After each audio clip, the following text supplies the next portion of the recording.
adalah jajat atau bahan-bahan yang sudah tidak terpakai lagi, baik berupa bahan bekas rumah tangga maupun dari pabrik sebagai sisa proses industri. Sampah terbagi menjadi dua jenis, yaitu sampah organik dan anorganik. Sampah menurut Undang-Undang Nomor 18 2008 tentang pengelolaan sampah, sampah telah menjadi permasalahan nasional sehingga harus adanya pengelolaan agar tidak menimbulkan dampak negatif bagi kesehatan masyarakat dan lingkungan. Pelaksanaan eksperimen dilaksanakan di dalam laboratorium IPA SMP Al-Muhajirin, Purwakarta. Penelitian mengenai komposisi biobriket berbahan daun kering dan limbah kertas bekas sebagai perekat yang ideal dengan presentasi yang berbeda. Melalui dua tahapan, yaitu proses pembuatan bahan baku biobriket dan uji coba pembakaran dengan cara dibakar agar mendapatkan hasil kalori yang terbaik. Bahan baku sampah daun kering dikumpulkan dari serasa dedaunan dari berbagai tanaman di SMP Al-Muhajirin dengan cara dikeringkan di bawah terik matahari dengan cara dijemur, lalu diarangkan dengan dimasukkan ke dalam kaleng tertutup lalu dibakar. Setelah dibakar, arangnya akan diayak dengan penyaring agar mendapatkan hasil yang lebih halus. Lalu arang daun kering akan dicampurkan dengan arang batok kelapa agar mendapatkan hasil yang ideal dengan perbandingan arang daun kering dan arang batok kelapa 30:70, 50:50, dan 100:0. Pengaruh komposisi bahan terhadap densitas.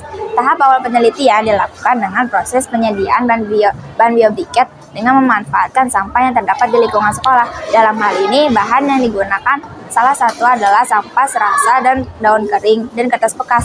Sampah daun kemudian dikarbonisasi, sedangkan kertas dibuat bubur kertas agar nantinya mudah untuk dijadikan adonan.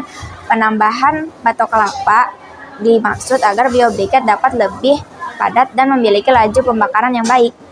Untuk perekat, limbah kertas dapat dihasilkan dalam proses pembelajaran dan kertas hasil ujian. Lalu, kertas hasil ujian akan dirobek-robek hingga menjadi kecil lalu direndam ke dalam air selama semalaman. Setelah direndam ke dalam air selama semalaman, nantinya akan terbentuk menjadi sebuah bubur kertas. Bubur kertas nanti akan dicampur dengan tepung tapioka agar mendapatkan hasil yang lebih lengket. Perbandingan tepung tapioka dan bubur kertas adalah 5:3. Pembuatan biobriket. Arang campuran dan perekat akan dicampur menjadi adonan. Perbandingan arang campuran dan perekat adalah 10% per gram arang campuran. Nantinya arang campuran dan perekat akan disatukan dan diaduk menjadi rata, lalu terbentuk menjadi sebuah adonan. Nanti adonan akan dimasukkan ke dalam pipa paralon dengan ukuran setengah inci dengan panjang 15 cm. Lalu dikempa hingga menjadi padat, hingga tidak ada ruang-ruang kosong yang tersisa. Lalu setelah adonan sudah jadi, adonan akan terbentuk menjadi silinder dengan panjang 11 sampai 13 cm.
Pembuatan briket sebagai bahan pengganti alternatif minyak telah menjadi salah satu upaya dalam menanggulangi dan mengurangi timbunan sampah khususnya yang berada di lingkungan sekolah.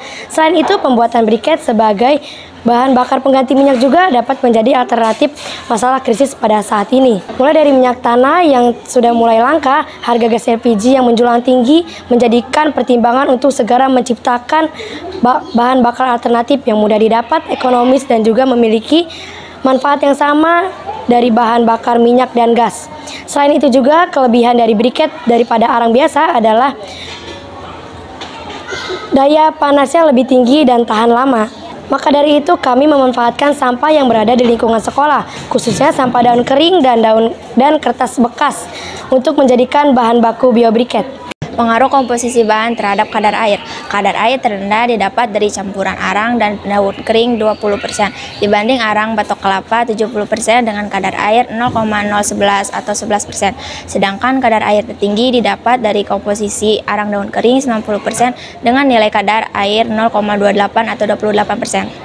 Hal ini terkait dari sifat materi arang batok kelapa yang memiliki kepadatan lebih dan kandungan air yang sedikit dibandingkan arang yang berasal dari daun kering. Penambahan bubur kertas juga turut meningkatkan kadar air.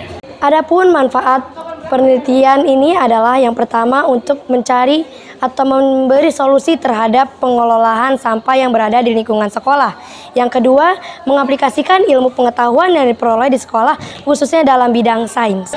Komposisi daun kering dan arang batok kelapa 20% dibanding 70% memiliki laju pembakaran yang paling rendah yaitu dengan nilai 0,084 per menit.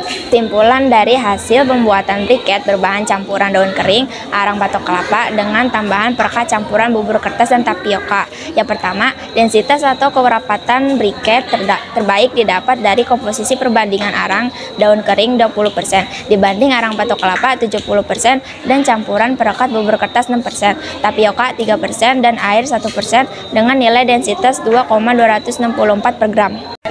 Yang kedua, kadar air dengan nilai terendah didapat dari komposisi perbandingan arang daun kering 20% dibanding arang batok kelapa 70% dan campuran perekat bubur kertas 6%, tapioka 3% dan air 1% dengan nilai 0,011 atau 11%. Yang ketiga, laju pembakaran terbaik didapat dari komposisi perbandingan arang daun kering 20% dibanding arang batok kelapa 70% dan campuran perekat bubur kertas 6%, tapioka 3% dan air 1% dengan 0,084 per menit. Bahan dengan campuran arang batok kelapa secara signifikan memberikan nilai terbaik dari tiap-tiap ujian densitas, kadar air dan laju pembakaran dikarenakan sifat dan arang batok kelapa yang minim kadar air. Baik, terima kasih. Itulah penelitian yang telah kami lakukan. Mohon maaf bila ada kesalahan. Semoga bermanfaat. Wassalamualaikum warahmatullahi wabarakatuh.